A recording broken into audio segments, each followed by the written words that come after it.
we live? Are you sure? She's like,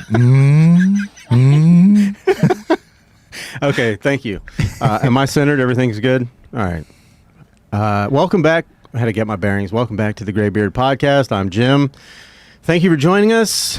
Today with me, I have someone that I have absolutely know nothing about. We literally met, and like within 2 minutes, we were like texting each other, and he decided he agreed to come in. So I'm really excited about that. I'm excited to get to know him.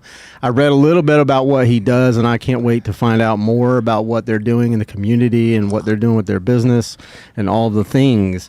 I've got one half of the Morning Oil coffee business ownership here. That's in right. In the studio. That's right. Phil. no, what Okay. is that?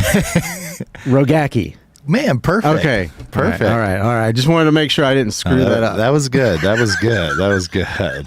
Don't worry, everybody screws it up. So it's funny. Some people are like, "Is that Japanese?" I'm like, "Rogacki." I'm like, "Yes, it is." How'd you know? Yeah, is it really? No. Oh, okay. I mean, dude, I don't know. It could be. It could be. So, I'm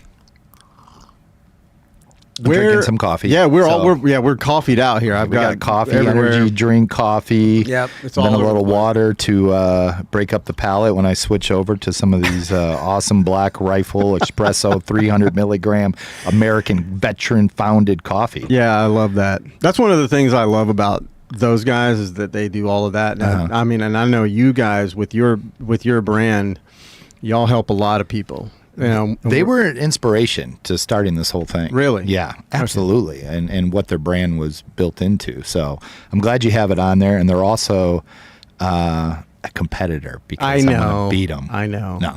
I know. I No, thought it's a about great that. I was brand. like, is he gonna be like, dude, you brought literally you're feeding me my Nope. competitor. Nope. I accept everybody. Doesn't matter where I'm all for it. Good. Now you had mentioned are you not originally from Jacksonville or I'm from Toledo, Ohio. You ever been to Toledo? negative? Negative. You been to Ohio?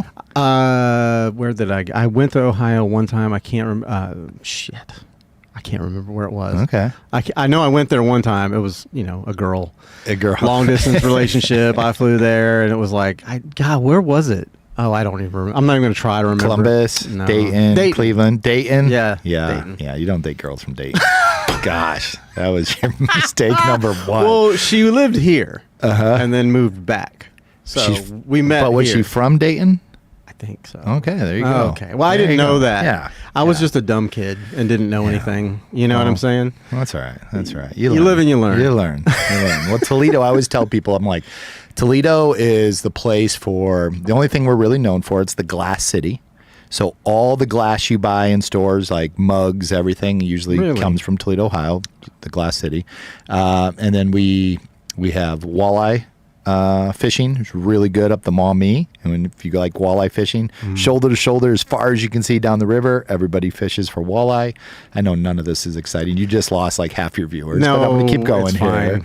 It's fine. We have Cedar Point that's close by, the roller coaster capital of the world. Oh. We got Tony Paco's hot dogs. You ever have Tony Paco's? Nope. You ever heard of Tony Paco's? Nope.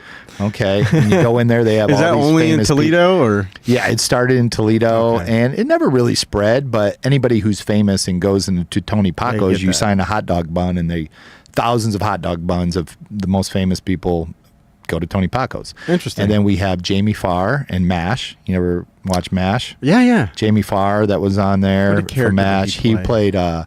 He always wore the Toledo Mud Hens jersey. I can't remember. I only, Klinger? No, I don't even know. yeah, But I remember That's like it. That's a Toledo. few You of don't the even have to characters. visit. You don't even have to visit. Yeah, that's that's it. Done. Literally one stoplight. There's like 2 cows. There's 3.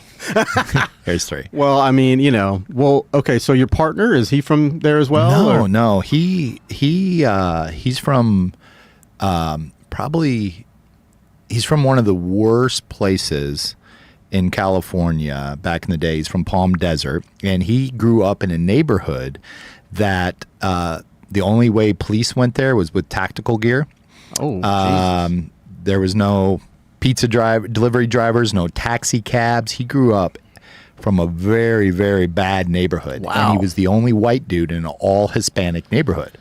So he's pretty tough, huh? And we'll dive into his story and how we met and everything, but him growing up in there, I mean, he didn't know any different with his family and stuff. And they grew up in the electrical trade. So they had their electrical business from his grandpa and his dad, and grew up in there. And then 2005, he got in some trouble. And 3 years later, he got out, and he served his last year in prison. He served in Tehachapi Bay in the SHU.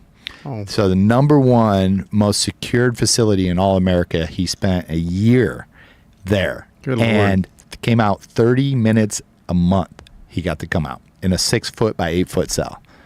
And then after that, he came out and he built an empire in the fitness industry, over 400 gyms on 4 different continents. Wow. And stuff like that. And it's a really cool story, and kind of what we're doing now with people in reentry and incarceration, and working with, troubled teens. Right. And a bunch of fun stuff. So that's like a whole. I'm gonna have to have him in just for like a whole conversation just about that. Minus because the coffee brought us together, but I know that there's a lot more stuff, because like you didn't start out making coffee in your life, so you've obviously had other tribulations. And what did you like? What was your like kind of background? So my family, my dad, my uncles, everybody grew up in the trades. Mm-hmm. I grew up around it. I was never really in the trades. And my dad was in concrete, but then he became a mailman. My mom was also a mailman, both retired. They didn't meet there at the post office. Everybody always thinks they met there. My brother-in-law is a postman. My uncles are carpentry, electrician, and we were the help. So we never hired a company to ever come in to build anything in our community. It was us. I felt like, kind of like modern Amish. Like, we all came together, we ate, we helped each other. And if you help build this barn for my uncle, that means my uncle's going to be coming over our house when it's time to put our new driveway in. And they just shared labor like that. So I grew up always around that. And then, a bunch of other stuff happened in my life. But I went out to California because I wanted to be a nomad. I just wanted to see the world in the United States, and I didn't want to have a job or anything. My plan was to drive out to California, start there. I was going to buy a camper. I was going to work there for a little bit, and I was going to bounce back and forth. And when I ran out of money, I would stop and I would work, and I'd make enough to go to the next place. That was the plan. How did it work out? I stayed in California for 16 years. Really? I never left the first spot, on that. So I came out to California, and I sold my house in Ohio, went out to California, and I was, how old was I? Like 25, 24, 26, something like that. Yeah. Went out to California, and I go, all right, let me go. Drove out there with my dog. I'm like, let me go buy a house. Let me go rent a house. It ain't Ohio rent. Yeah. And my ass didn't look that up. And I went out there. I'm like, $1,000 for a room? Yeah. One room, $1,000? I'm like, that's shit. The cheap end, I guess. That was the cheapest I could find. I'm like, shit. What do I do? And then I figured it out, got a place, stayed on Martin Luther King Drive. Martin Luther King Drive in any city is never good, and it was in Oakland on Martin Luther King Drive. Got to see my first prostitute, multiple men, women as men as women. Nice. On that street. Very diverse. Yeah. They got to know me on there, and it was, hello, how are you? And come home and park, and they would come by. Hey, Phil. Hey, how are you? How's work? How's work? It's going. Yeah. But I came out here and I was looking for a place to work, and I always liked fighting. Grew up wrestling, grew up fighting, or not, I wouldn't say grew up fighting, but had a couple MMA fights and things. And and I was like, I'm going to be a UFC fighter. That's what I'm going to do. Okay. I'm going to fight, and I'm going to punch, and I'm going to make money doing that. And that was my goal, because after wrestling, there's really nothing you can get into besides fighting. So had a couple amateur fights in Ohio, came out here to California, and my best friend called me and was like, dude, they're building a UFC gym. And I'm like, a UFC gym? What is that? A UFC gym. And I looked it up, and you're thinking it's like a fighting gym, but it wasn't a fighting gym. A UFC gym was 24-hour fitness. Mark Mastroff, okay, he owned 24-hour fitness, sold it. And 24 Hour Fitness, I mean, he sold it for $2 billion company. He just bought it back, I think, for like, I don't know, 300 million bucks from them. You know, crashed and rebought it and it's going to bring it back up. But the UFC got together and they started the very first UFC gym in Concord, California. And I walked in with a nice suit. I was ready to go to apply for this job. And they looked at me like I was crazy. Like, who's this dude coming in with a suit? And I'm thinking everybody's fighters, everybody's a martial art. No, I was like the only one in this. And it was a little pre-sale. And, you know, fast forward to that, they opened this gym. It was, I don't know, was it like 70,000 square feet, 24 hours a day, sauna, octagon in the middle, like classes every hour, yoga, Pilates, jiu-jitsu, Muay Thai, boxing classes, fight fit classes. We'd throw big parties there and the place was awesome. Now they're all over the world. So you got the job though. I did get the job. I sold memberships. That's what I did. I sold gym memberships. They didn't want you for your fighting prowess? No, I was getting ready to do some fights, did some Muay Thai fights, and met a lot of UFC fighters coming through that gym. And I remember a gentleman that was no longer with us, Anthony Rumble Johnson. He fought for the belt against Daniel Cormier and a few other people. Awesome fighter, knockout artist. And I remember we were doing a wine tasting trip. And we're like, Anthony, you want to come with us? He's like, how much is it? I mean, this guy is like one of the best in the UFC at that time. Yeah. And, you know, having all these fights, we're like, I don't know, you probably spend like $100 or something, you know, wine tasting. He's like, nah, it's out of my budget. And I'm going, this guy's on TV. And it clicked with me because it's like you don't make any money, but then there's ones that make the money. And he just wasn't there yet, but he was fighting to get there. And that's when it clicked where I'm like, I'm not going to make shit for a long time in the UFC if I got in. And I had some connections to kind of get in. And I was decent. I wasn't, you know, championship level, but I like fighting. It was good. But after he said that, I kind of started looking some different routes. Interesting. Yeah, that's a whole new layer of the onion. I did not know you fought. You were a fighter. I got a bunch of weird shit about my life. You're the second fighter I've had in. I don't know if you know Yasuke Ulysses Moore. Yeah, he's my local, you know, UFC hero. Is he fight in the UFC? Sorry, not UFC. He's not in the UFC. He's local, but I mean he does like amateur fights. But he's title holder. He's he just fought not too long ago. There was a big fight. Down at the Prime Osborne, I think. Okay. And he defended his title. Nice. Did you go? Yeah. Me and my son-in-law went. It was dope. It was the first fight I'd ever been to. It's cool. You know, Did you feel the energy? I'm not a huge, like, I don't know if you can tell, but I'm not like a huge guy. I'm not like a fighter type. And I've never really followed sports at all. Yeah. And the only knowledge I have of UFC is like from, you know, a certain podcast that we probably both listen to. But that's not much. I don't know much. Okay. You know, but now it's on Paramount. If you have Paramount, you can watch all the UFC fights and things like that. It's on Netflix. I prefer to go watch it live. There's some energy when you watch it. Have you ever been to a UFC fight? No. Okay. No. When you talk about, and I remember my first UFC fight, I watched Dan Henderson fight Anderson Silva. Anderson Silva's the best. Dan Henderson's right there, and it was for the championship. And I just remember feeling the energy from the top. Of course, I was in the top. I wasn't on the bottom, but feeling it from the top, and it was like a wave of excitement down there. Yeah. Got to watch Andre Arlovski fight his last fight in the UFC. Then he came back. It was amazing. Mark Munoz, that was from that area, was really cool. That's awesome. Yeah. No, I'm for sure, like, as far as live goes, I'd rather go and watch it on TV. You know what I mean? But of course, it's so late. Like, the older I get, and the more grays I get in my beard, the Gray Beard podcast. I'm like, this starts at 9 o'clock. I'm like, my ass is getting tired. I got to get up and make some coffee the next day. Yeah. So I don't usually stay up too much. No, absolutely not. No, I mean, but like I said, man, yeah, it's a very rare occasion when I can actually go. Yeah. And I was like, I've had him on I met, I mean, like I said, I had him on and I didn't know anything about fighting. My son-in-law had already, he's way into UFC and all the MMA stuff. And he like, researched all his stats and everything. I'm like, you interview him. But we became good friends, and that's good. So it's pretty cool. I got my little foot in the door. I'm not ever, if people are like, you should do it. I'm like, no.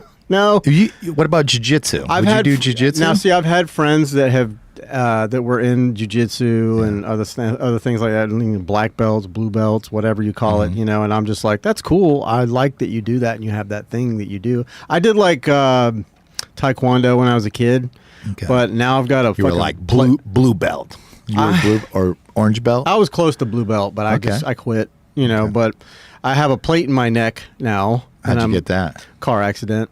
Oh, shit. C6 and C7, they refused my neck and fucking put a big old titanium plate in there. So it's like, it scares me a bit. Yeah.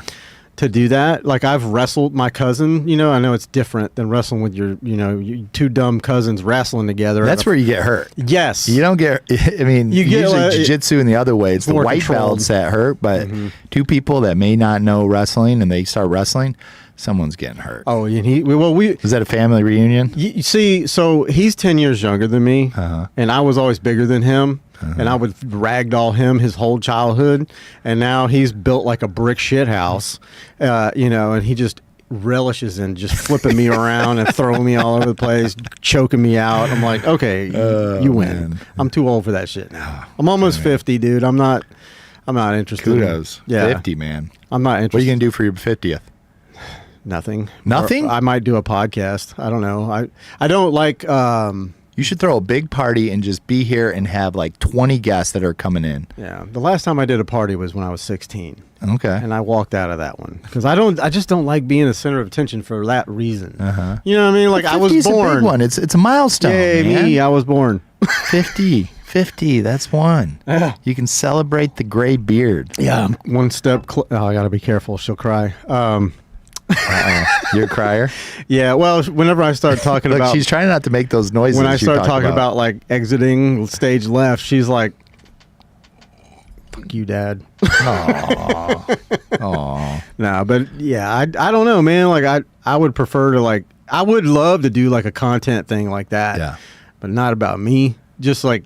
have people in, and I would love to run a gauntlet, do like a Russian roulette of guests, and just have people coming in. Well, do it. Have a party, and don't even tell them it's your birthday. Yeah, that might be a good idea. And then 15 minutes, just boom, boom, just boom, keep boom. sitting in. Yeah, I like that.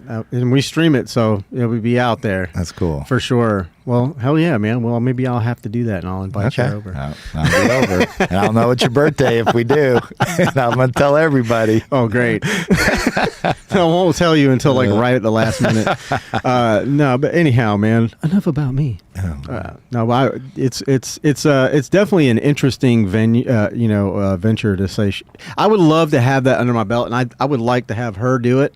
Yeah. I'd like to have my girlfriend's daughter do it. I think I think ladies need to learn it. It's probably the best absolutely thing for them to learn. Absolutely. It's in jiu-jitsu. My wife did jiu-jitsu with me for a while, and she got her blue belt, and she was tough. I was blown away. She's a freaking animal. Higher pain threshold. Gosh, she's just like a Tasmanian devil. I'm just like, who are you, woman?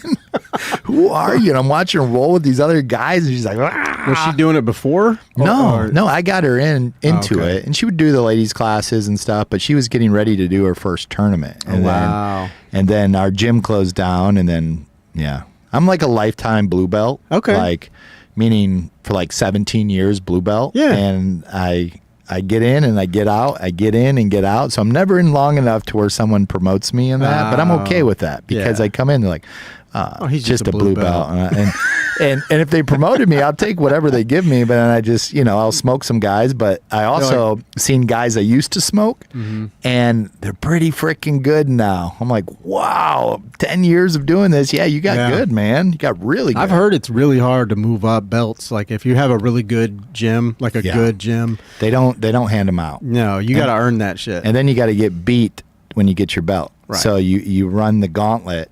and everybody pulls their belt off, and you get beat, literally beat, and that's your stripes you're getting as you're coming through. That's cool. And everybody whips you. You got to go down, and you got to come back. You have your belt. Congratulations, and you got welts all over you. You're like, maybe I don't want to join. Yeah, well, it's too late now, brother. No, that's cool, man. Yeah, I would love to. And there's a ton of studios out here, jiu-jitsu studios, you know. I mean, I think we have a Gracie out here, and there's all kinds. I know. I got to check some out. You know? Yeah, I think check some out. I think my guy Ulysses. I think he. I don't want to say it wrong. I know he was at Smiley Academy, which is over off of Wells, and then I think he's now with Ruckus. Okay. But yeah. There's a lot of great places, and you can just go in and work out. They're always like, yeah, come on in. Yeah, they love it. They love when new people are have you ever, do you know what a Shark Tank is? I'm like, no. Mm-hmm. I do now.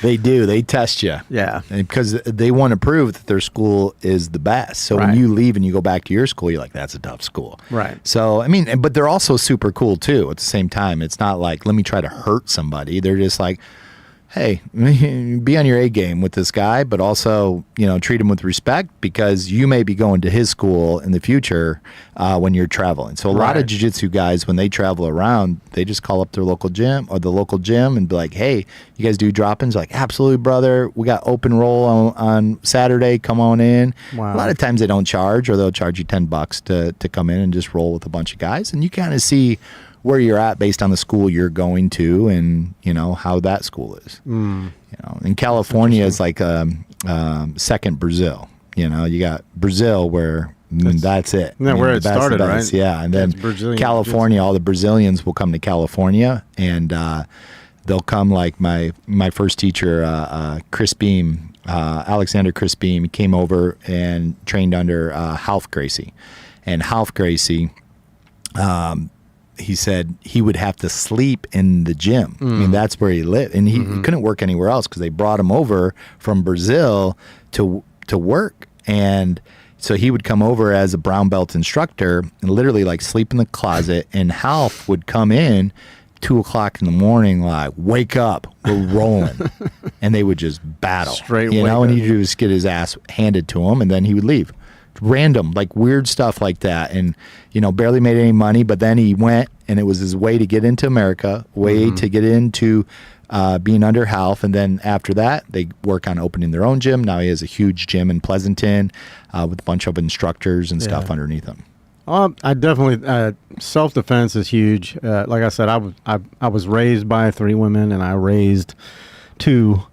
So I really want, you know, my girls to be, learn that for sure. But I mean, like I said, man, I don't know if they have like an old guy, you know, section, like the kiddie pool. Yeah. You know, like the old guy pool. They do. Like, give me that, and we can just sit over there, my hip, you know. They have, for all the tournaments, you have different age groups, and there's guys in their 80s battling each other. Yeah. So whatever age you are, whatever weight, whatever belt rank, there's a spot for you. Fighting the dying of the light. That's right. Can I get some more coffee? Absolutely, man. sir. Go for it. All right. Appreciate it. Absolutely. I'm going to crack one of those open in a second. But so you, how long did you say you were working in that gym? So I worked in that gym for about a year. And this was in California. Yeah. Just to remind myself. You had 2, you know, multi-billion-dollar companies coming together. I thought I was going to really grow and expand fast. And, you know, move my way up because I was the first, 10 people working for the company. And just the gym life wasn't for me. Mm-hmm. And during that time, I met this guy that came in, and he had a little tree care company called A+. And super cool guy, signed his whole family up, and we became really good friends. And he wanted me to come work with him. And I was like, tree care? What the hell is tree care?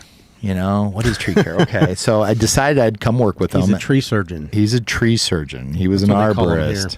And I like to say he conned me to come work with him because the very first day of work I came in, and he built this company up like it was the biggest company you ever seen in your life. And in his mind he was a true visionary.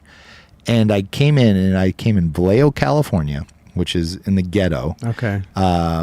And I walked into a garage, which was the office. He had 2 desks he found on the side of the road. He had a wood burning stove in there because it gets really cold in California in the winter, and a different type of cold.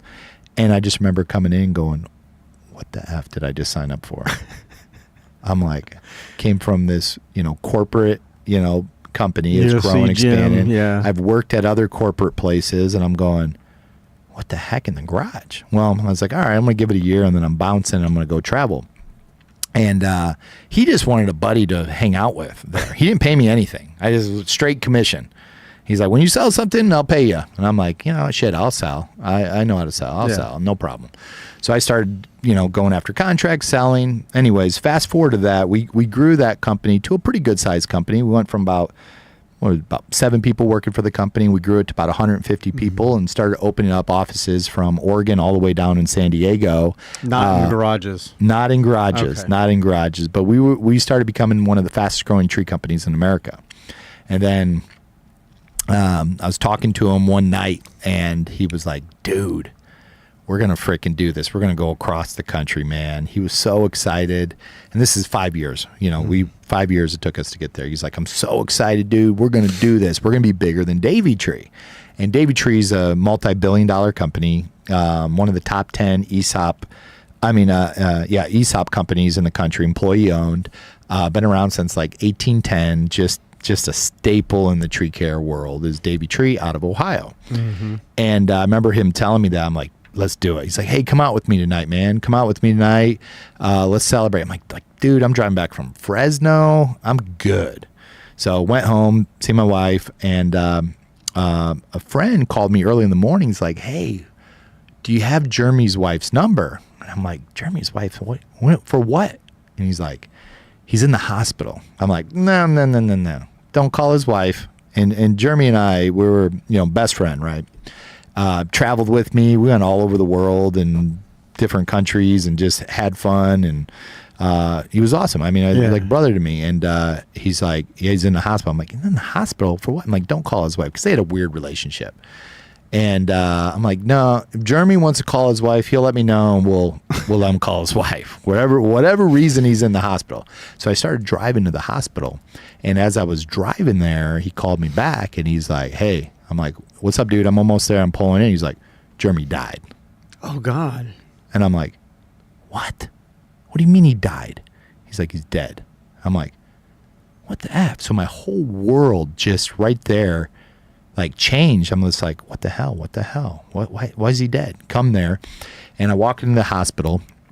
This is back in 2018. I walk in the hospital, and the nurse comes. She's like, open his phone. I need to call his wife. Open his phone. I'm like, who the hell are you, lady? Because I knew the code to get in his phone. I'm like, whoa. And she kept coming. I'm like, listen, I never hit a woman before, but this might be time to get away. I just lost my best friend. Who the hell are you? And she was just like on me. No. I had to walk out. I walked out, called my mentor. I'm like, Jeremy died. He's like, what? So whole world changed. Fast forward to that is, it's like, man, what are we going to do? And we just hired a guy to come work with us. To be our CEO. I was the vice president. Jeremy, of course, owned the company.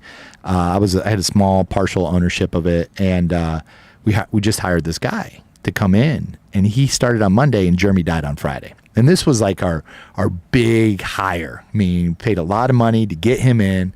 And then it was like, who's going to run this company? Is it going to be me? Is it going to be my mentor, Perkins? Or is it going to be this guy?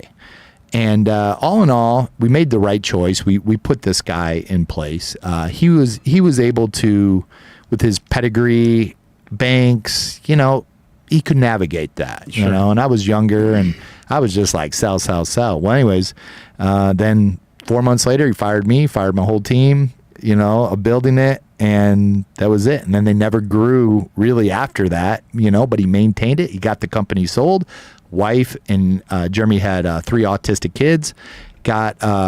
They got money. They moved to Texas with their family. It was a big win, and it allowed me to kind of step outside and become that entrepreneur. Right.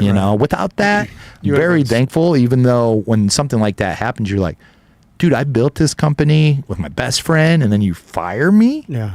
And but that was okay. It was that part that in life that God was directing me a different way that I just couldn't see. Right. So, wow. Yeah. Otherwise, you would have just stayed there and done that. And I would have stayed stagnated. that and grew America's biggest tree care company and best tree care company. That's what I would have done. So what brought you to Jacksonville, Florida? So after that, I, I'm sure there's a lot we're skipping, but well, I don't want to run out of time. no, from there we went to, I started I just told him, don't worry about time. We're yeah, good. he's like, oh, we got to end this shit real quick. I'm No, like, it's only 3:00. he's like, we got 10 more hours. What's your longest podcast?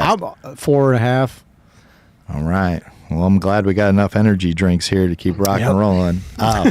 So I decided, what am I going to do? What do I want to do? And I was like, I was going to start a business with Jeremy like 4 years earlier, but he didn't want to. He's like, man, we're making a run so hard at tree care. Let's not mess anything up. I'm like, okay. So I went back to that, and that was to handle where tree roots were lifting the sidewalks. And I was going to handle trip hazards. So I started building a concrete company up. And then during that time, I got a call from a lady named Cindy. Cindy, if you're listening to you, shout out to you. Cindy and Rich. And they called me and they said, hey, we've been watching this last tree company that you worked with. We see you're not with them anymore. We'd love to sit down and talk to you because there's only a few ways you grew that tree company. Either you're smuggling drugs for the cartel or you figured out how to do something. And if you did, we have one last big run. We want to go for it, kind of thing. And I'm like, gosh, I'm not getting back into tree care. I'm done. I have no blood on my hands, meaning it's the most dangerous job in the world or one of them. And I don't have any blood on my hands. I'm out. But my buddy I was working out with at the same gym, UFC gym, Jared Abergina, he was like, dude, go meet them. They're good people. I'm like, all right. Went and met them. Decided I was going to help them out for 90 days with their company. They started it back in 1982.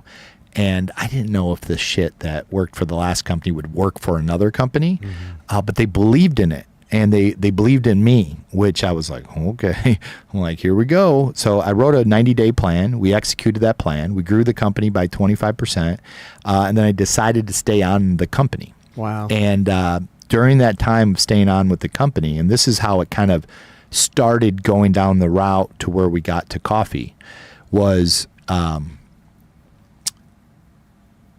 told Rich, I said, the only way we can grow this company is a few options. One, we can steal people from other tree companies. Okay. We can put out some advertising. Hopefully someone good can come through the door, or we can build them from the ground up. And this was the success of the first company, A+. And I said, we're going to build a school and we're going to train people in our apprenticeship program because there's really no apprenticeship programs in tree care. And he didn't really believe it at first. He was like, what? We're going to find people on Craigslist. I'm finding these people. We're going to bring them in and we're going to train them. Well, who's going to train them? I'm like, you are. And Rich is a badass climber. Just been doing some crazy projects. So we brought these people in, 10 of them. We had women, we had men, and we trained them. And after that week of training, Rich was more on fire than they were. They didn't know any difference. They thought this was normal. Rich was like, this is awesome. Well, fast forward to that. I got a lot of fast forwarding I'm doing. Fast forward to that, we started building a school internally in Santa Rosa, California. It was an awesome school. 30-bed bunkhouse we built out. We had barbecues. We had pool tables. Damn, that's a resort, dog. Outdoor showers. You were on a ranch. It was. Well, everybody did, and they never wanted to leave. I'm like, hey, dude, you can't live here. Yeah. Okay, you got to go. But we built out a school internally. And, we grew that company. We took it from 30 people to 400 people over the next 3 years and did the largest tree care projects in the nation at that time. Flying Apache helicopters, taking trees off freaking mountains, every piece of equipment you possibly can manage, and blew it up. And it was the fact of building the school internally because I built them from the ground up. And Jared Abergina, my business partner in the academy, that's the school, academy trained. He's the best of the best in the world. It's like Michael Jordan teaching how to play basketball. That's him in the industry. So we built that up, and they ended up selling the company. We started training all the tree care companies around the nation in different spots and municipalities, and gas and water, and Pacific Gas and Electric, largest utility company in the world. California, just really growing that because there was no place you can learn tree care and felling and climbing and rigging and pulley systems and with equipment training and stuff like that. And that really gave me the love of training people and teaching people and seeing young men and women that didn't even know this was a career go from, I mean, their bachelor's, their master's degrees coming in, and they're going to like, thanks, mom and dad, for the education and the debt that I have. I'm going to go pull brush for $14 an hour in, extreme heat. But then to watch a year later where they're buying their first house and starting their family and buying a new truck and going, this is my career. This is what I'm doing. That was cool as hell. No, I love that. And, unfortunately, there's a lot of companies nowadays, and they're still hanging on. They're still doing this thing where it's like, you can't move up, you can't move ahead unless you have that little piece of paper that you went to school, Oh, my gosh. Don't get me started on that. Oh, my God, dude. I mean, like, I don't like talking about what I do for work on this podcast, but we'll just say it's something in the retail world. But what I've been doing for 35 years is similar. I've had a couple of jobs, but they're all similar. And it's like you would think, hey, that's experience. That's worth something. No, unless you have that little piece of paper. And they're moving and in my brain, I'm like, let's take the older guys that have been around long. We hire the new people, put them with the older guys. They train, the younger guys how to do the job. Then they retire. Then the younger guys become the older guys. And I don't know if that's how you got, your training academy works. But like, honestly, I think that's how it used to be all as far back as I can, when we were throwing rocks at shit, trying to kill them, it's like, this is how you do it, But like now they want to get rid of the old guys and just bring in the fresh ones without any experience, without any knowledge, but they have the piece of paper, so they're good. It's, in high school, my grades weren't great my junior year or my sophomore year. So going in my junior year, the teachers came to me and they're like, yeah, you're probably not going to go to college, and I'm like, okay. I'm like, because they were preached to me in high school that the only way to be successful in life is you had to go to college. Other than that, you're just working a job. So they wanted me to go because I was good at wrestling and good at football, and I couldn't play football. And I was embarrassed. I'm like, my dad was disappointed in me. I couldn't play football my junior year. Came back, played senior year. It was fine. But they wanted me to go to the school called Pennant Career Center. Okay. And we looked at it as the dum-dum school, right? But yet you can go there. And then now I look back and I'm like, that's a smarter choice for the majority of people. You can be a vet tech. You can be a diesel mechanic. You can be carpentry, an electrician, a plumber, hairstylist, you name it, chef. And I got in and I went to cooking school in there. So I was like, I love cooking. I'll do chef.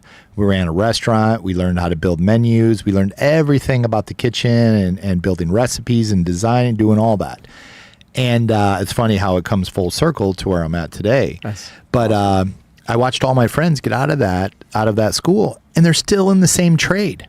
Some of them are retiring, or on their way to do that. And they're building shit with their hands. And then I watch the other side of all my friends with all these degrees that they can't find a job, and they go from job to job to job to job, or they never even use their degree, but they're still in debt and they're still paying it and all that stuff. And that's the one debt you can't go bankrupt. And when you do bankruptcy, it stays. After you die, it transfers to your kids. Like, what? It's the dumbest thing I've ever heard. It's the worst. But now, with statistics are 50% of people that go to college actually graduate, and out of the 50 that do graduate, only half use their degree in some way. We have so many bachelor's and master's degrees out there now. I don't even care. When I'm interviewing all these people for these positions, I want to know about the person sitting across the table. I don't give a shit about that piece of paper. And I know that you're in debt and you need to find a job, and you don't care what it is because you got to make your payments coming up here soon. Right. I don't even care. I don't care what that is because you have no life skills whatsoever in some of this stuff. So Now, yes, you want to be a nurse, you want to be a doctor. There's things in the college, but there's also another pathway. And we looked or were taught that if you didn't go to college, you weren't going to be successful, and you just go get a job out there in the world. Right. And it's not the case, And because of that mentality, we lost a lot of our tradespeople in America. And right now, the statistics are, and this is quoting Mike Rowe here, the next 10 years, we're going to lose 30 to 40% of our workforce in America. There's 37 million people in the trades, some way or some form, from working in the office, working in sales, the actual craftspeople of actually doing the work. And for every 5 people that retire this year, only 2 are filling in their spots.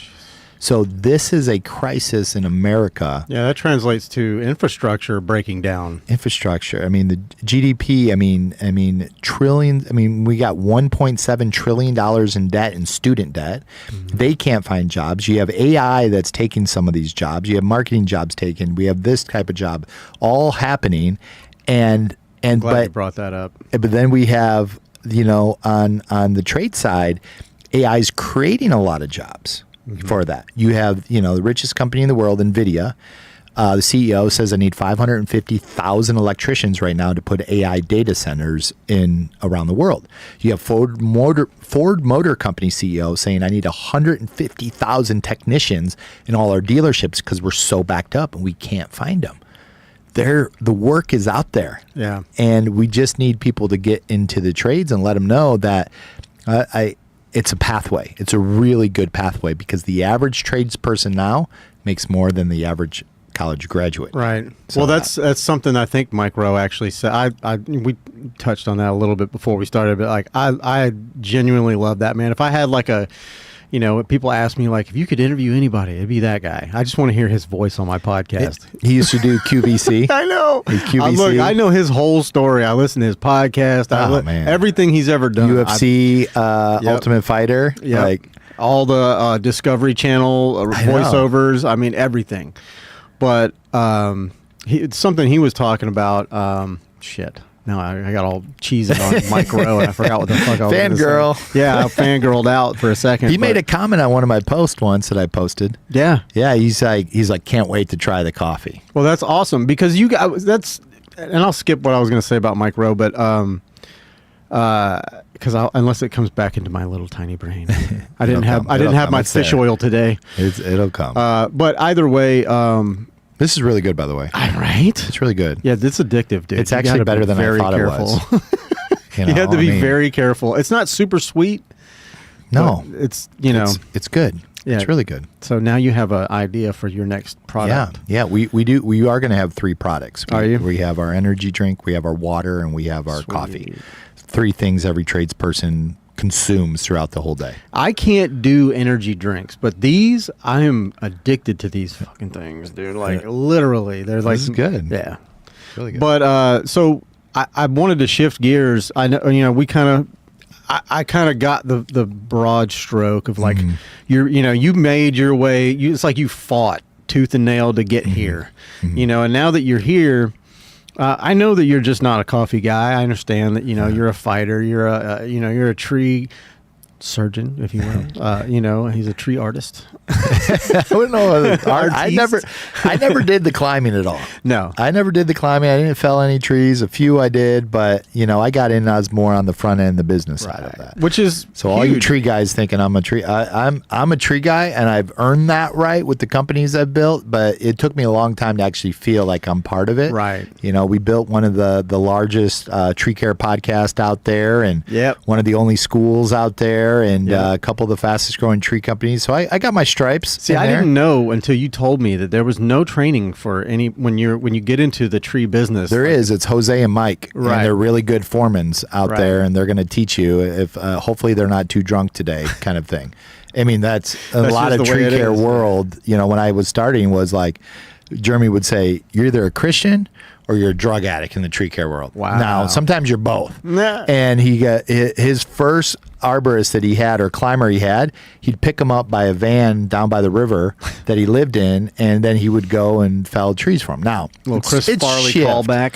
It shift a lot to where it is today. It's not like that, of course, and our industry is totally different and very respectable, growing, expanding schools. We teach in 6 different colleges now. So it's really growing. I'm really proud to see what happened in the last 17 years that I've been around it. But yeah, going from tree care and getting into the coffee side was the workforce part, the training people part. I just loved it. I loved it so much. I love seeing, like I said, the men and women go, you changed my life by getting me this. And I'm like, man, how do I do that nationwide? This is where the foundation This is where it is. How do I inspire men and women in America to go, college is not the only way. Right. They've been telling us it is. They lied. It's not. And we're losing our tradespeople. So one day I was going to a concrete job site. We were pouring a huge swimming pool at an apartment community. And I was getting ready. It was like 4:30 in the morning, getting up. Everybody's sleeping, getting ready. And I just remember tying my boots on and pouring my coffee. And I did that day after day after day. And then one day I poured my coffee and I go, I'm going to do it through coffee. That's how I'm going to do it. I'm going to do it through coffee. I am going to change America through coffee, on that. And for the tradespeople. So that's where it began. And I started going down that route. I had a company. You ever heard of Fire Department Coffee? I have not. So they're in Albertsons and Safeway's West Coast and everything. And they followed our podcast, or they said they did. I think we just had a lot of followers, and I think they just wanted us to post about their coffee on there. Like, we love your podcast. I'm like, yeah, you guys don't listen to that. But anyways, I'm like, yeah, send me some stuff. And I did post it and everything. And they were really great guys to work with. So shout out to Fire Department Coffee. But started talking to them. I'm like, I want to start a coffee company, but for the tradespeople. And they were like, we love it. We'll help you. Yeah. And we'll make all your coffee and we'll ship it out and we'll do it all for you. So I went down that route with them. But then I was like, okay, I got to build a website. Started working on building a website. And this is where I met Dennis. Because when he got out of the Institute, he opened up 400 gyms.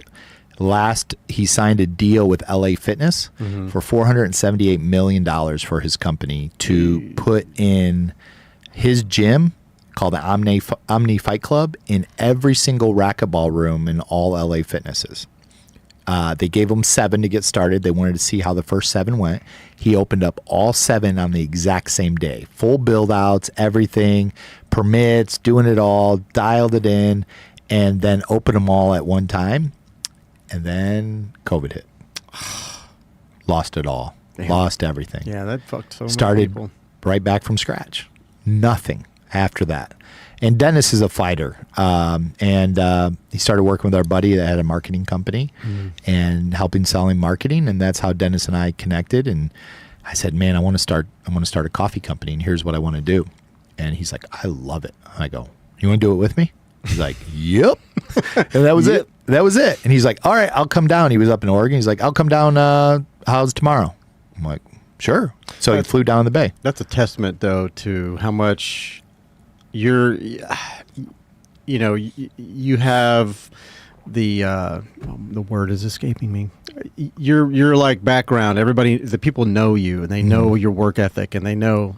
So that's like, yeah, I got you. Because I can tell you right now, if somebody whether you just met or even if I've known you for a couple of years and you're like, yeah, you want to start a business with me? I'm like, after the last one I started with a friend, I'm going to wait for a bit. Like, why don't you and then I'll just come in and dip my toes. Like, nah, dude, I don't do that jumping in. Like, so that's huge. He's an all-in type of guy. Testament to your character, yeah. We're both all in. And he came down and we worked a deal. And 2 months later, we were in Guatemala, hiking the mountains, meeting the farmers on Lake Atitlan. And we did. We picked coffee beans. We met the farmers. We stayed at their homes. We sat around the campfires. They played guitar. I woke up at, 5:30 in the morning when the sun was coming up and fog over Huehuetenango Valley, as far as you can see, up in the mountains where they didn't see some white dude in years up there because they looked at me like, who the hell is this dude coming up there? And come out drinking coffee as this nice older senorita is frying plantains before the sun even comes up. It was awesome. Did they make you that coffee luwak? What's that? The coffee that comes from the The civet, they Oh. eat the coffee beans and then they shit them out. No, they didn't have any of those animals. I've never tried any of that. I don't think I would. But it was good, man. And just so many different stories that came out of that. And we went down the coffee path, and we were going to build America's first blue collar trade coffee, because there was no coffee brand that ever supported the blue collar trades in a big way. Right. Veterans. Yeah, we love our military veterans. Yeah. right there. But, like with Black Rifle, some people don't like, ARs on the top of their bags, in America. Yeah. Some people don't like girls in bikinis and cannons and fun stuff, but there's a good portion of America that does. Yeah. And they blew up. They exploded. And loved the brand, loved what they built. But nobody supported the blue collar tradespeople in the coffee world. Right. It was like almost forgotten about. But with the trades, everybody supports it. It doesn't matter what race you are, it doesn't matter what gender you are, it doesn't matter your political views. It's political death if you do not support the tradespeople. 100%. And I remembered real quick something that he said. Mike Rowe was talking about how the new crop of billionaires are going to be blue collar people, because when AI takes over all the white collar jobs, Yeah. the infrastructure is still going to need to be taken care of, and those guys are going to be sought after. Sought after. You know what I mean? So it's like, yeah, you have to have these guys, and they are so integral to the running of this country. It's so much so that Mike Rowe was asked to be run as vice president I heard that. Yeah. from RFK. Yeah, I he heard asked that. him. And Mike turned it down. Of He's like, course. no, that's not He's me. not interested. Yeah, I don't want to do that stuff. He's I know. smart, but he's like, he's probably too smart. He's like, Yeah. I don't want that. That's the problem. All the really smart people know that they don't want that Yeah. job. You have to be, something's got to be a little off if you want that job, honestly. You step into a world that we don't even know about. No matter what you think you're going to do when you get in there, there's It ain't powers happening. to be that the people that you think running the country aren't running the No, country. they take you into a little room and show you this little indoctrination video. It's like what happened to JFK, where the aliens are, what's Area 51, all this shit, and you're like, you come out pale, and you're like, And they're like, and these are the rules you're going to follow. right, this is here how if you're gonna going to stay in run. position. Right. So I mean, that's like Obama ran on. He had peace. What do you call it? He won the Nobel Peace Prize, and then immediately starts drone bombing people. Like the fuck. Nobody does that. Nobody does what they say they're going to do. As Nope. strong-willed as they wish that they were. Nope, they don't. They don't. So from there, it was after Guatemala. We came back. We started roasting a small little roastery up in Bend, Oregon, and it started snowballing after that. It started growing after that, and where I had a company called me. Not a company. Well, a company, but friends of ours called me up and it's like, "Hey, I see you're starting a coffee company. Can you get on the phone with us?" And I'm like, "Sure." Okay, why do they want to talk to me? So I got on a call with them. They're like, tell me about this coffee company. And I said, well, I want to support the trades. I was a tradesperson. Here's what I want to do. We're losing them. I just want to inspire, the young men and women in America that there's a pathway forward in this. And they go, we love this. I'm like, great. Are you going to buy some coffee? And they're like, no, we want to help you grow this company. I'm like, okay. And they go, we own one of the largest coffee manufacturers in the United States. We can make about 180,000 pounds of coffee roasted, packed, and shipped all over the world every single day. Wow. For you. We do about 60 million pounds of coffee, and we do it for all the big players, like these guys. They do it for all. I mean, whatever you want. They flew us out, laid out the red carpet, everything. Wow. So we're able to, when we get in all the major stores now, we've got our co-packer that can get us to the market. Nice. So tomorrow, if somebody put an order for 50,000 pounds of coffee, I can fulfill it. Which is cool. On that. Now, when you do at a mass scale that size, you lose some of the quality of your Right. coffee. You just do. There's no way, because our coffee we were selling was specially high-end coffee, over 80 points. So coffee has point system. Okay. So we take this coffee you got and we do a cupping, and they'll score it with scorers that will score and say, hey, your this coffee is a 65 or a 62, just like they do with wine. And it's called cupping. And so our coffee was really high end. It came from the #1 farm in Guatemala in 2023. Out of 100,000 farms, it won an award. Up in the valley from Onyx Coffee was the farm that we got it from. And well, anyways, they go, you have amazing coffee. You won't be able to have amazing coffee, but we can have really great coffee, and it will be above everybody's okay, good coffee that's out there. It costs a little bit more, but you can have amazing, because that was important to us. We needed amazing coffee because of the people going to work every single day. We didn't want to lower our standards. Yeah, they deserve the best. So we kept it there for them. So got everything ready to go. So we're ready to go to the market in a big way when it comes time for wholesaling. Which was really cool. I didn't even know they were friends of mine. I officiated their wedding for their daughter.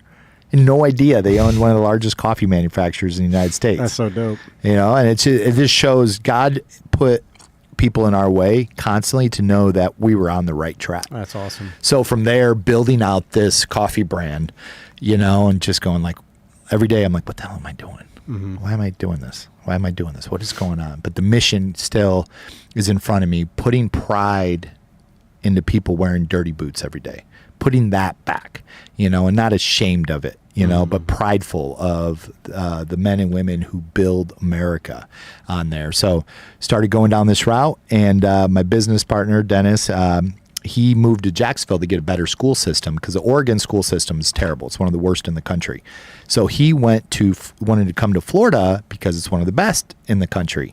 And his sister lived here. So he came here, and he was going to go rent a little office space at Union Terminal in downtown Jacksonville. And they have like a shared co-working space. And he walked by, and they were giving him a tour, and he's like, coffee shop, who's going in there? They're like, nobody. He's like, really? He's like, huh. They're like, you want to talk to the owner? I mean, do you want to go in there? He's like, well, I have a coffee company. He's like, sure. So he sat down with the owner, Dylan. Super cool guy from Columbia Ventures. They own a bunch of big properties like this around the country. Sat down with him, and Dylan was like, tell me your story. I love living through, stories of other entrepreneurs. Told him the story, and Dennis called me up, and he's like, dude, what do you think about starting a brick and mortar? I'm like, I'm not thinking of that.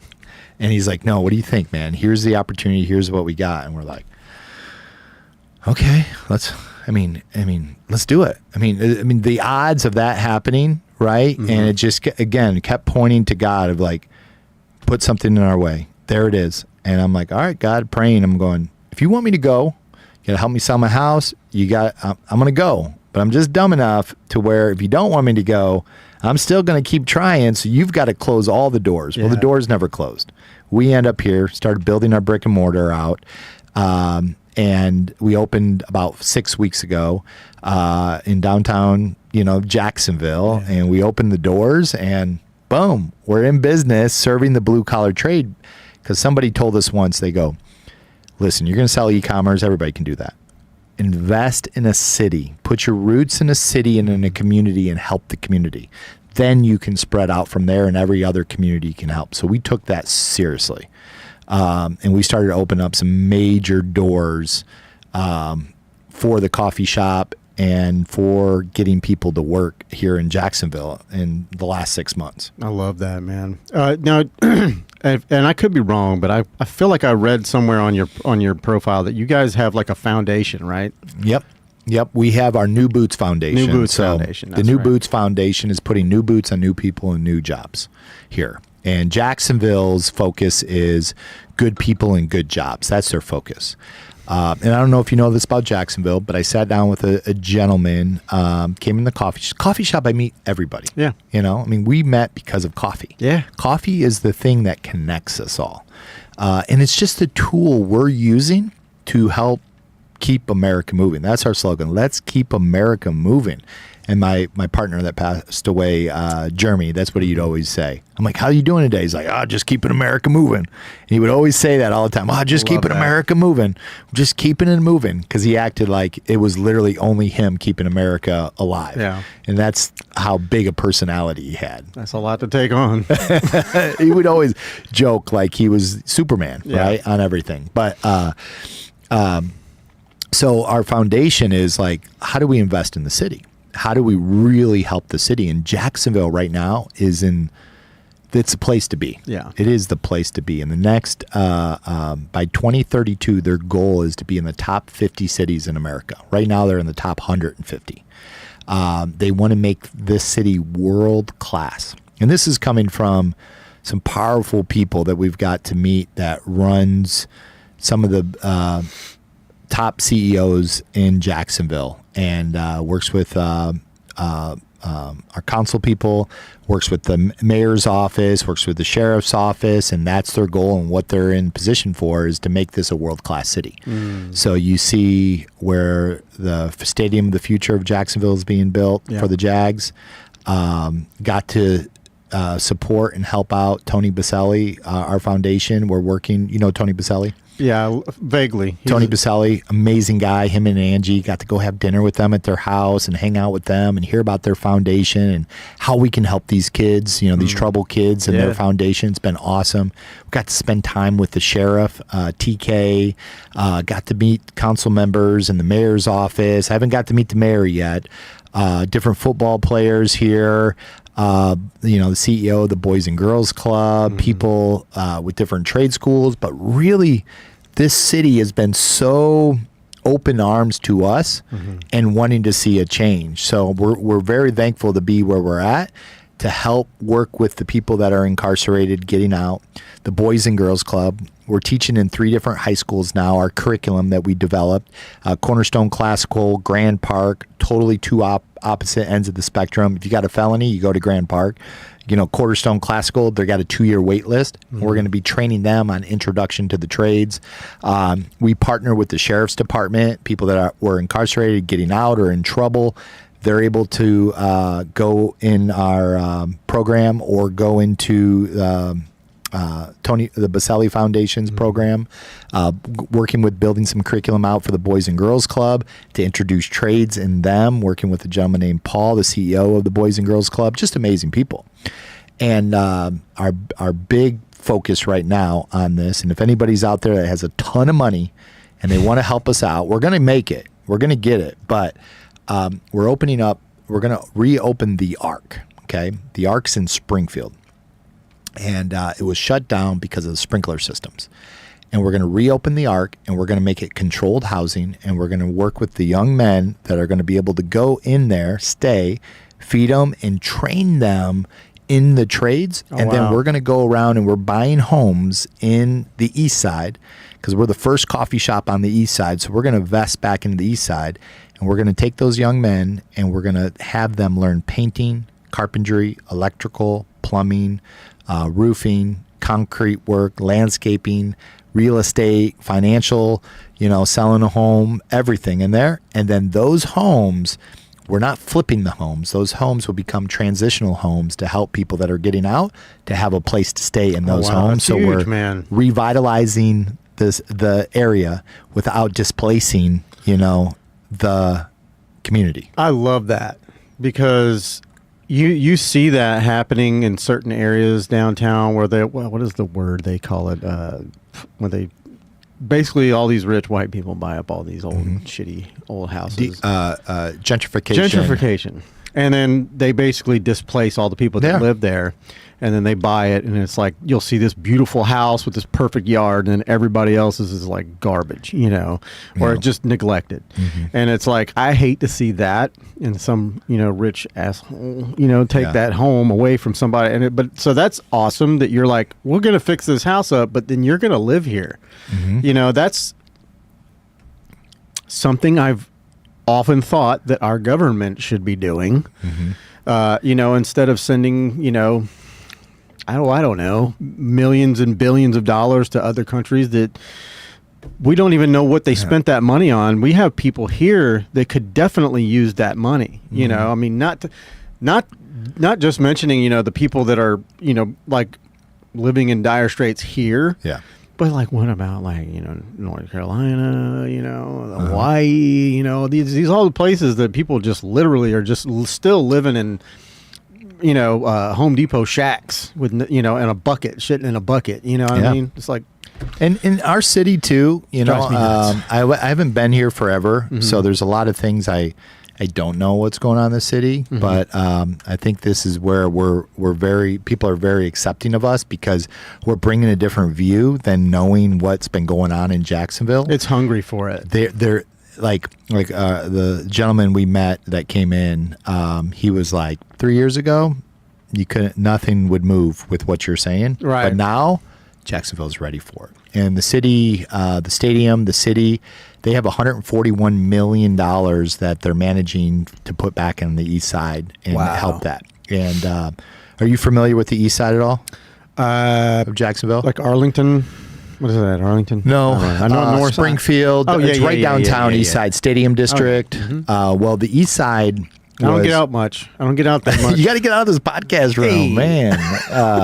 But the east side was given, and if anybody wants to go down there and give a tour, talk to Lift Jacks, talk to Suzanne. They'll do a whole tour for anybody. You get in a golf cart, and they'll teach you the history of the east side. But the east side is that land was given to the slaves back in the day. Okay. And it was a swamp. It was the worst area in Jacksonville. So give it to the slaves. There you go. There you go. Build your homes. Right, is the mentality that they had.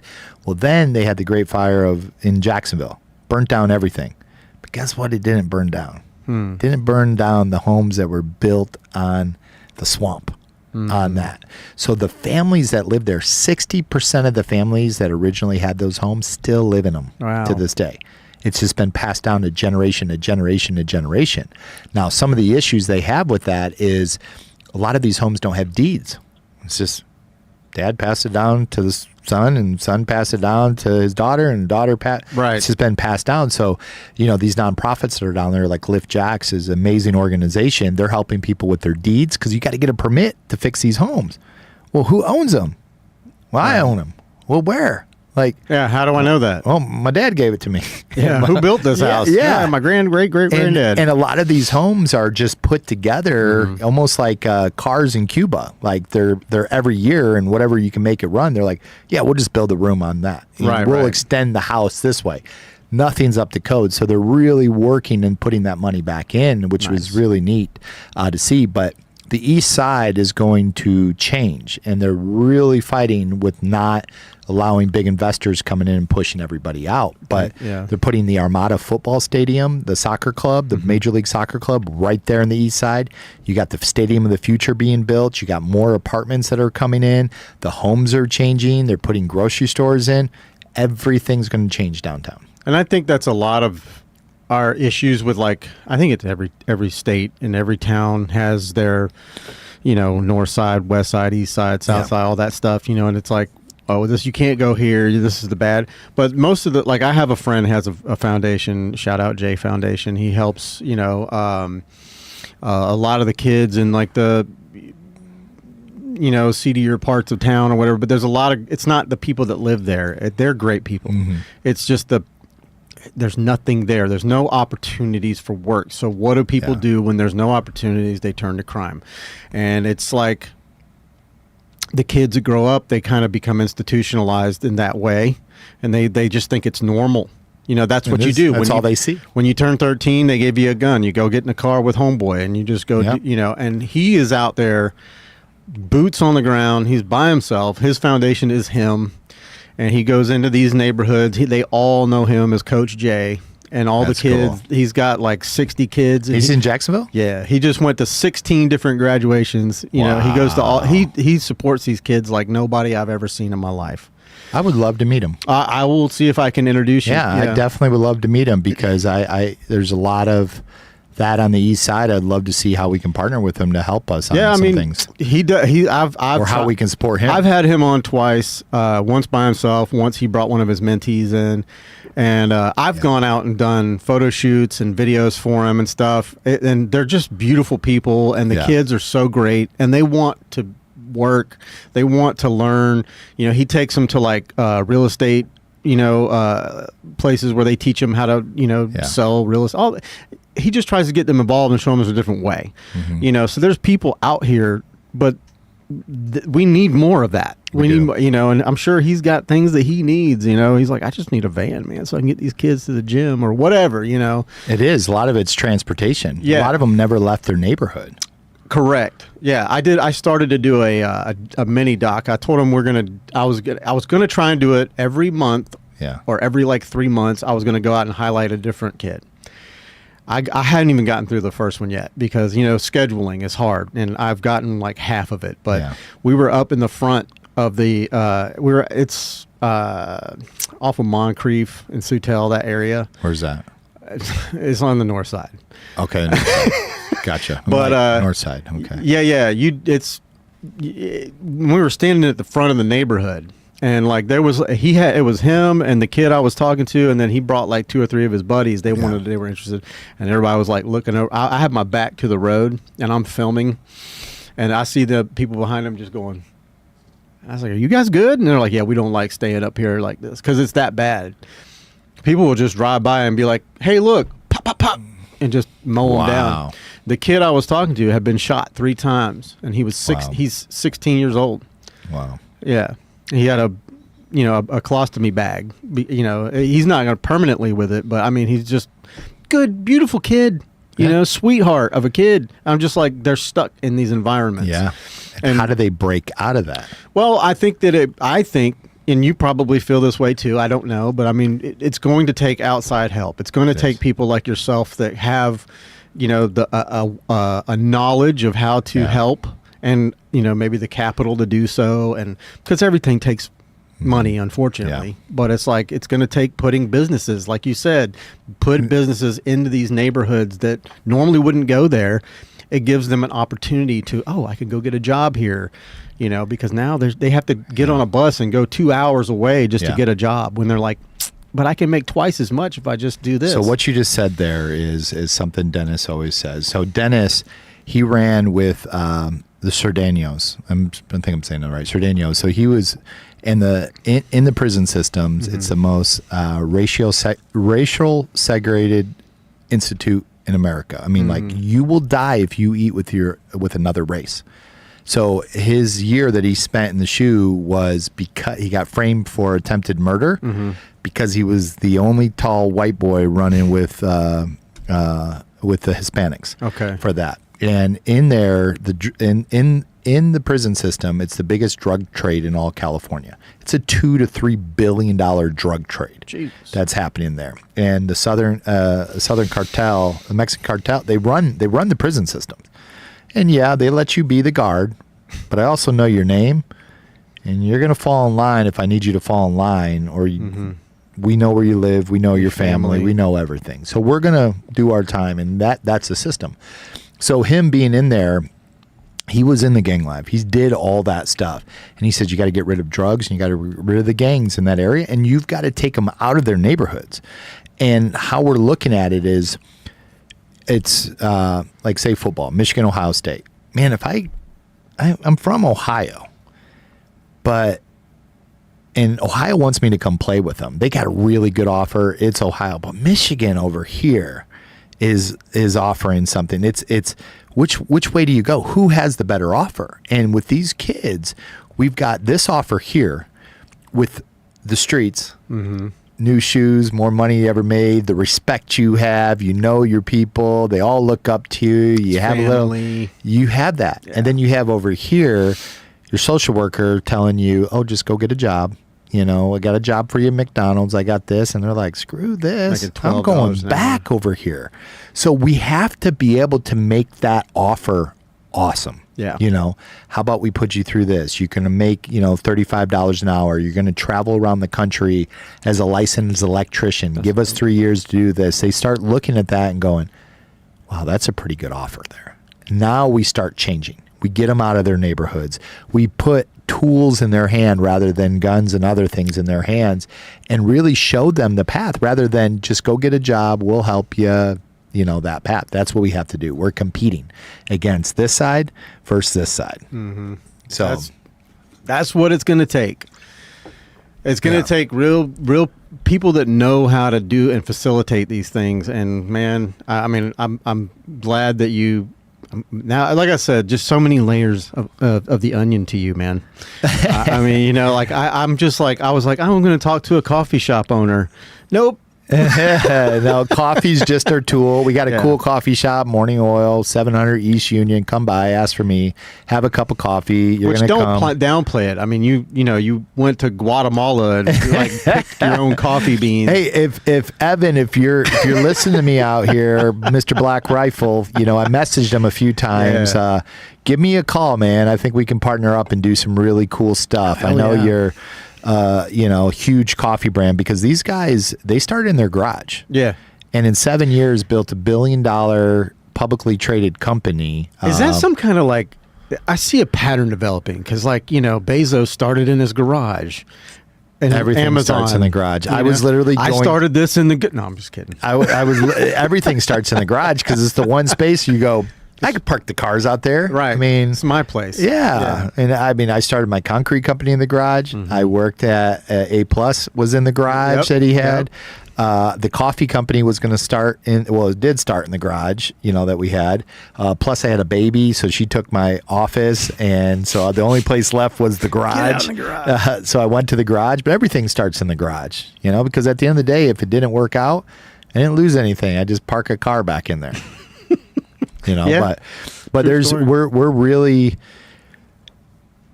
we got one shot at this life. Yep. And it's going quick. The average male lives to 76 years old. So I do the math, and I'm 43 right now, and I go, you seem pretty healthy. I hope so. I don't know what's inside, but I might get a surprise tomorrow. But I've got 33. Yeah. How I look at it, I got 33 summers left in this world. It's not money, and then what?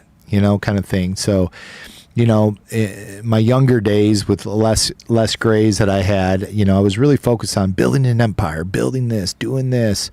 And I was close to Christ, and then I fell away, and then coming back, being in Florida here, started going to the church, 1122. You ever been there? I have not been, but I have friends that go. Oh, yeah. You want to go Sunday? I'm good. Okay. If you ever change your mind, please let me know. I will.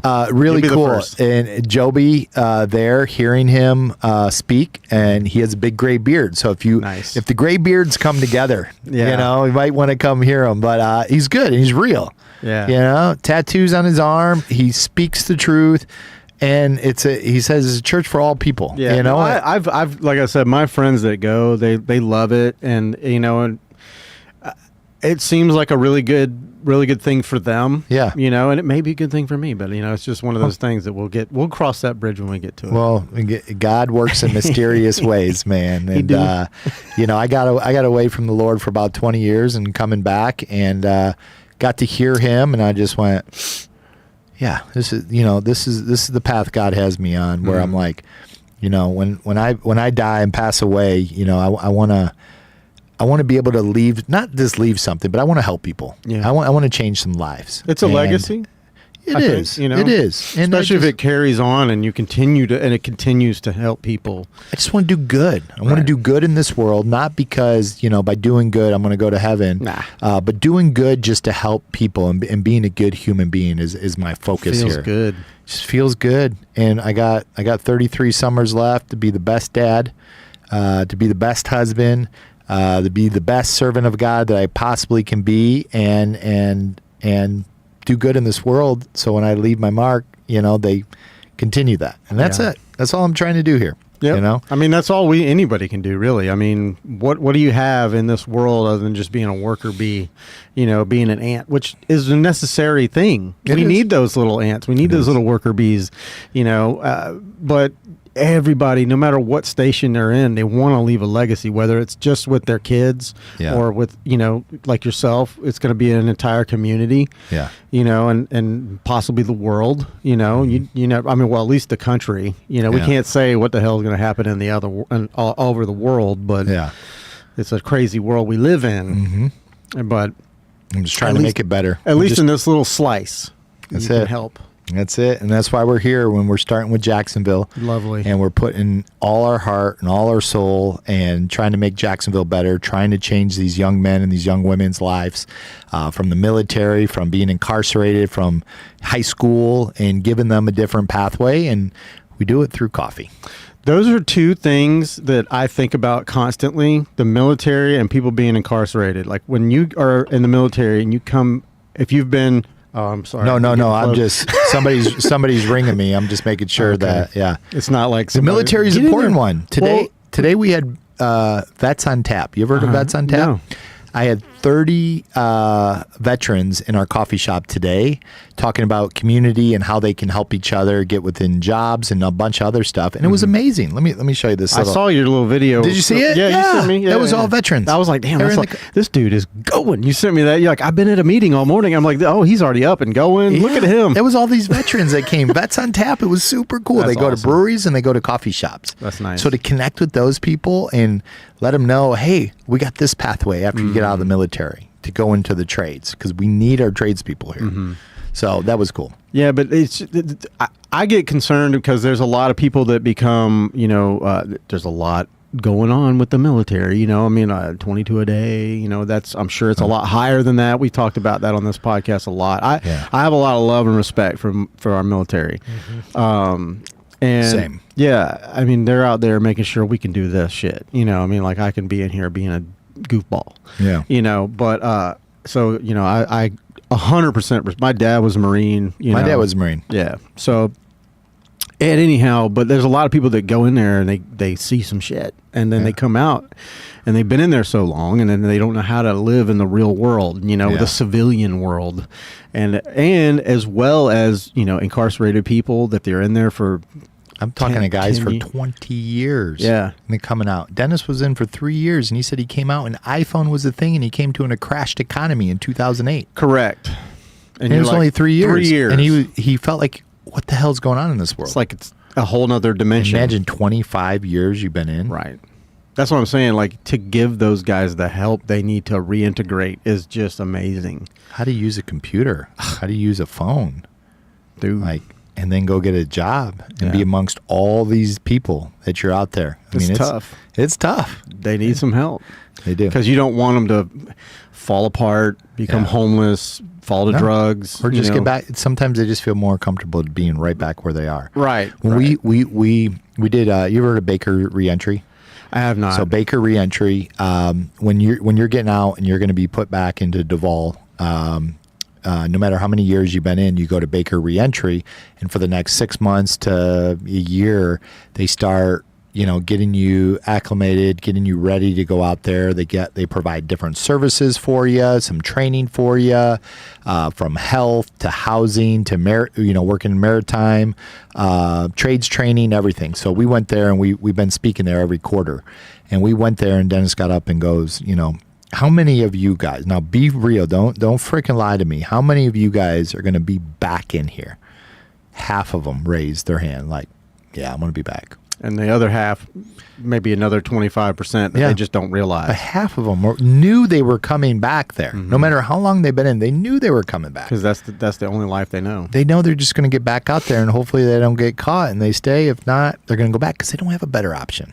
Right. Well, what is their other option? We're not giving them a better offer.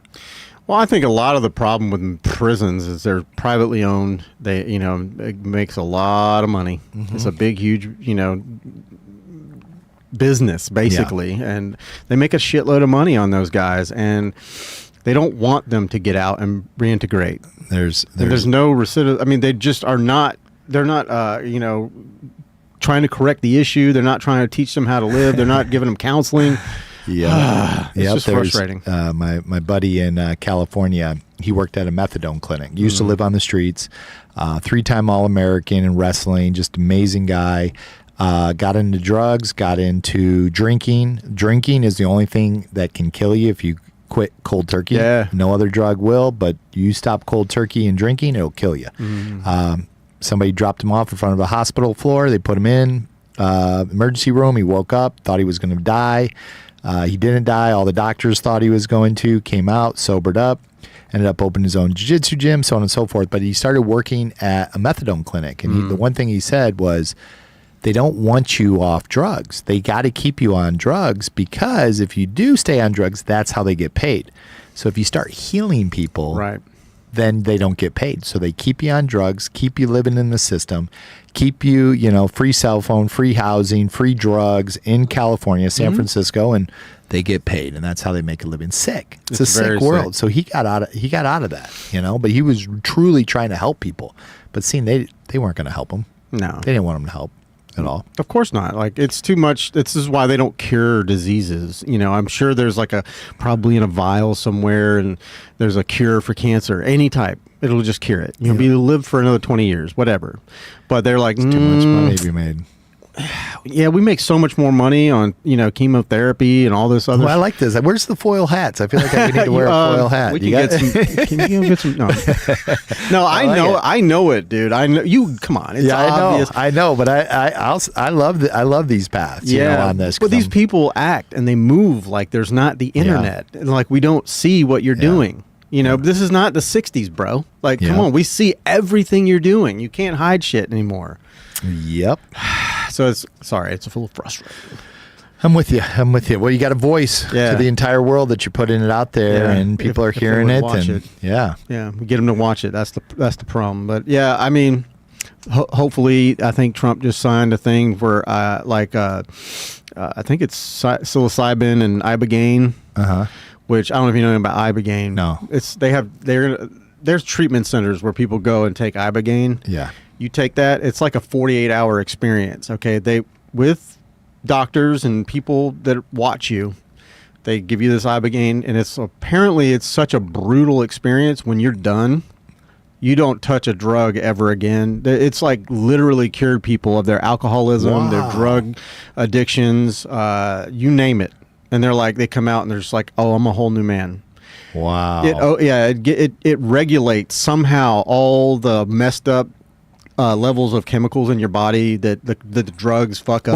What about people that aren't on drugs taking it? Does that still help level it? I think it helps with like depression. If you have PTSD, and that's what they're really researching about with psilocybin and these types of things, is that there's a company called MAPS, and it stands for something I can't remember exactly what it is, but they have been working very hard along with like ex-military and current military, but people with like extreme PTSD and just can't function, you know, because of what they've seen and all this. And they've been using like psychedelics and things of this nature, and it's working.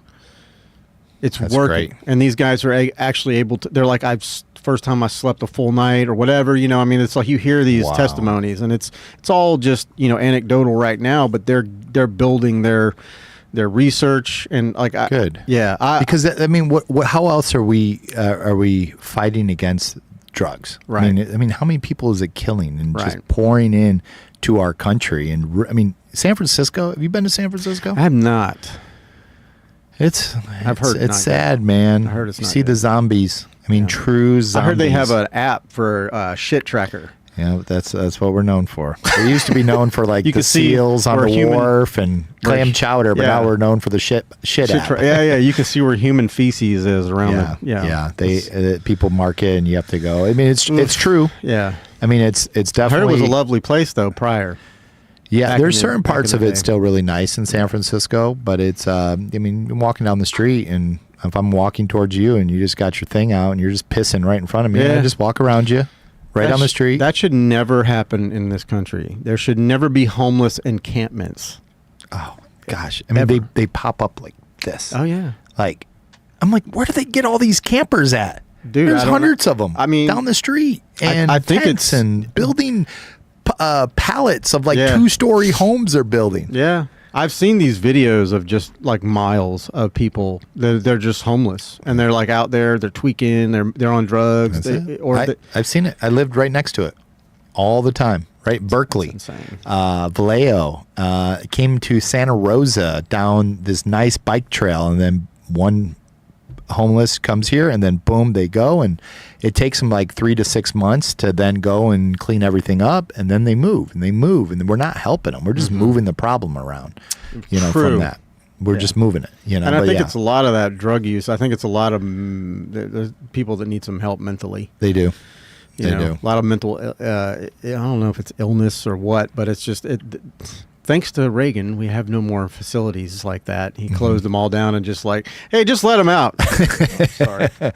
Let them out into society, and that's just what happened. And ever since, there's no place for people to go to have treatments or anything like that. But for sure, they need help. This country needs help. And I know you got to get on a call pretty soon. No, man, this has been awesome. It really has. Thank you. I'm happy. I mean, you guys, if you guys ever get to come and get on the show, what a cool setup. Really is. I did not expect this when you're like, I got to get some things set up and do. No, this is, you got to set up. This is cool, man. This Years is really of cool. Labor of love. I feel it, from the table and all the different people that have sat here to the little trinkets. Yeah, and people just give me stuff and I just set it over here. It's just cool. It's just there on air, and yeah, everything's awesome. Thank you. So, it means a lot. It means a lot. And for the producer, thank you so much and all your good work. Shout out. You didn't make any weird noises. Oh, she's giving herself a round of applause. There it is. Very good. It is. No, but I appreciate you letting me have a voice and Absolutely. talking about our coffee company and what we're building at our New Boots project and really trying to help the community. And if there's anybody out there that wants to, do something. Yeah, how do they get in touch with you? Yeah, call me, 510-455-0829. Text me, call me. If I don't pick up, I'll get back a hold of you. Follow us on Instagram, Morning Oil Coffee. My Instagram is the.gipper, Gipper. My dad was named Flip because he was Phil, and they started trying to call me Phil. They call me Gip, so that's my nickname, Gip. Gipper. The Gipper. That was what Ronald Reagan was called, That's right. the Gipper. But yeah, get a hold of us. Come by 700 East Union Street, downtown in Jax, and come have a cup of coffee. Come get on the podcast, That's Morning what's Oil up. Podcast. You're gonna get on there. Heck yeah. Yeah. Heck yeah. And yeah, let's hang out and let's keep America moving. I'm looking forward to it, man. And and we'll do this again if you have time, and I do. When your business partner has time, like literally, like I would love to have him in just to talk about his life story, You'll like it because there's some other things we're doing that I haven't even talked about yet Okay. in technology. We need a part 2. We need a part 2, and we definitely. And he'll get on there and you'll like what he has to say. So you've got your which podcast? It's the I have the Two Tree Guys. Two Tree Guys. It used to be called Two Tree Guys and a Bucket of Beer, but Okay. then Jared, who does it with me, he stopped drinking. So then it was really awkward when I'm the only one drinking beer. And then we'd have podcasts like 8 a.m. and I'm like, yeah, this ain't going to work. So it's the Two Tree Guys. and a pot of coffee, maybe. That's a mouthful, though. Two Tree Guys is perfect. Yeah, Two Tree Guys. Yeah, you can go on Spotify, everything, and listen to that. And We got one coming out soon-ish. Yes, I got the Morning Oil podcast coming out where we talk to tradespeople, people getting in the trades, hearing their story, entrepreneurs in Jacksonville and what it takes in the trades and how they affect their life, and just a place where you can have a voice. I love it. And I just love talking to different people and hearing their story Yep. for the very first time because I'm just generally curious and I've made so many different connections because of a podcast. Oh, yeah. And it's awesome. Oh, 100%. Yeah. I mean, I've met so many people that I never thought I would meet, and you have this, like, it's weird. It's like you have this, like, unintentional education about things that you never thought. I was like, what? I never thought I would be talking about this or learning about this from anybody, but Exactly. it's really fun. And thank you again for your time. And we'll do it again, man. We'll schedule this thing again. Yep. Anytime. Super fun. And I can't wait to go out and see your shop. You're gonna like Definitely. it. Yeah. I'm going to buy some coffee for sure. I'm a coffee nut. Good. Buy some coffee. I'll let you make your drink. So you come behind, you make your own espresso drink of Just what you're black doing. coffee. That's it. We'll put a shot of espresso in there. How about For that? sure, Yeah. for sure. All right, man. Well, go follow him, ladies and gentlemen, at Morning Oil Cafe. Coffee. Cafe. There's no damn. It's the Morning Oil Coffee. I've had too much coffee. I know. My brain is moving faster than my mouth will work. Morning Oil Coffee on Instagram, and then you have your .com is coming. morningoil.com. Okay. They can go on there. You can order coffee on there. It's going to be launched here in probably about 2 weeks or so. We're just getting everything connected. You can buy coffee on there, subscription, and $1 per pound goes back to the foundation where we put new boots on new people and new trades. So every cup of coffee you drink, every bag you buy, it goes to put people in the America workforce every single day. That's beautiful, man. That's freaking beautiful. It is beautiful. I love that. It is beautiful. So make sure you follow them. Give them a shout out. Or are you on YouTube at all? Or we do have a YouTube channel, but nothing. There's not much on there. But it's coming. YouTube, it's Instagram, coming. Facebook, it's all out there. Okay. Follow them on all the platforms. Yes. And if we're not on a platform, create it for me and just let me know, please. Yeah, cut up all their stuff and give them the exactly. Tag us, like us. I always follow Andy Versella on Real AF, and he always says, pay the frickin' fee to the show. Guys, if you get something out of this show today, okay, the Gray Beard, share it, like it, post it, because that's the only way this show is going to grow and expand and get to the homes and to the ears of everybody here that's listening. So pay the mother effing fee. Share it. And I'm horrible about asking people to do that. Well, do it. I just said it. Please, if you're not subscribed already, do that now, and then follow us on Instagram. It's the Graybeard Podcast over there. You can check out my photography page, Graybeard Photo Co. It's all kind of fun stuff over there, guys. Drop me some DMs. Let me know if you want to come on the show, and I'll check you out. All right. See ya. Peace.